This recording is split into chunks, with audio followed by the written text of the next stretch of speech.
दोस्तों, और आज जिस तरह से ये माहौल बनाया जा रहा है कि नक्सलवादी हिंदुस्तान की आंतरिक सुरक्षा के लिए सबसे बड़ा खतरा है। आखिर क्यों खतरा हिंदुस्तान की सरकारें इन नक्सलवादियों को बता रही है आंतरिक सुरक्षा के?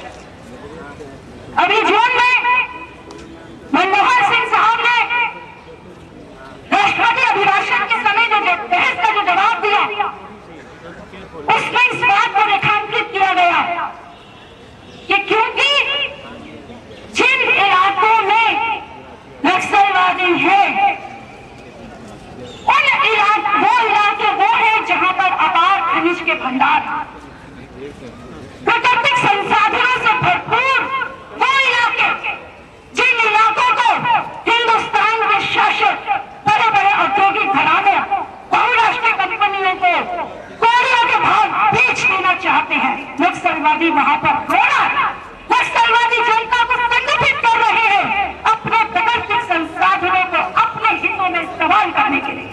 न केवल संगठित कर रहे हैं बल्कि अपनी जान की कुर्बानी भी लगा रहे हैं। और सेना का दमन तो हिंदुस्तान में बहुत सारे इलाकों में, हिंदुस्तान के नॉर्थ ईस्ट कश्मीर के अंदर अभी साथी फहीम बताकर गए हैं किस तरह से आए दिन एएफएसपी जैसे कानून वहां पर लागू है। ये दमनकारी कानून जिसके अंदर इजाजत है सेना को, अर्धसैनिक बलों को कि जरा सा अगर शक होता है तो नौजवान को मार दीजिए, कुछ नहीं होगा। जरा सा शक होता है महिला के साथ आप रेप कर दीजिए, आपके ऊपर कोई कार्रवाई नहीं है। भुगत नहीं है हिंदुस्तान की जनता, हिंदुस्तान के सब इलाके। और अब क्योंकि चुनौती ये बढ़ती जा रही है कि शासकों ने तय कर लिया है हिंदुस्तान को बेचने का, और उनकी इस चाहत में ये कम्युनिस्ट क्रांतिकारी एक नए भारत का विकल्प रखते हुए, वो भारत जिसमें अन्याय नहीं होगा, जिसमें शोषण नहीं होगा, वो विकल्प हिंदुस्तान का कम्युनिस्ट क्रांतिकारी जनता के सामने रखते हैं और सिद्धांत निष्ठा के साथ अपनी इस सिद्धांत का पालन करने के लिए अपनी जान की आहुति तक देते हैं, जनता को संबोधित कर रही है। इसलिए भारत के शासकों के लिए ये लोग आंतरिक सुरक्षा को सबसे बड़ा खतरा नजर आते हैं। This is a letter to the Prime Minister. Tribals complete rights over their traditional land and forests and prohibits private companies from mining on their land.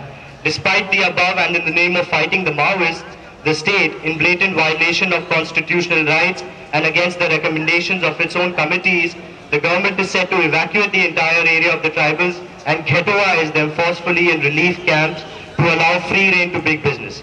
Instead of addressing the basic rights and needs of the tribals, the big business in the face of stiff resistance from them is leading a full-scale war on people who are already fighting an everyday battle for livelihood and survival. This war on the people is in continuance with this Indian state's repressive measures against all inconvenient citizens, as we have seen in the past with the northeastern states and in Kashmir. As in those instances, this time too, the plan entails a further shrinking of already limited spaces for democratic dissent and articulation of pro-people development paradigms. It opens the way for the state to act with force against any form of dissent or struggle anywhere in the country. Any individual or organization protesting against the policies of the state can be labeled as a threat to internal security. We, the undersigned, strongly deplore and condemn your government's plans in this regard. We call for the immediate cancellation of the proposed military or paramilitary action in the interest of the lakhs of destitute and deprived tribal populace who will be affected by this action.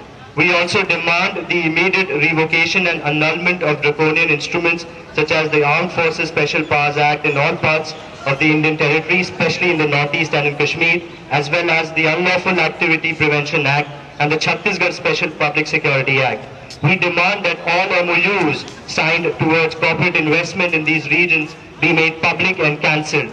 We also demand that the government immediately initiate a broad-based participatory, people-oriented discussion on economic and social development in these regions, founded on the rights of these populations to their lands and the products therefore. तो सवाल ये है कि जो जबान इस्तेमाल की जाती है कि ऐसे मूवमेंट्स को, ऐसे स्ट्रगल्स को डिस्क्राइब करने के लिए, और हम खामोश इस जबान को सुनते हैं, और हमारा सुनना एक तरह का कंसेंट है जो स्टेट का एक्शन है इन जबानों को साइलेंस करने के लिए। आपने सुना होगा कुछ न्यूज़पेपर्स ने कश्मीर के बारे में कुछ रिपोर्ट्स दी हैं पोस्ट शोपियन जो फिनोमेना था। यहां मैं एक एग्जांपल इस बात की भी दूंगा।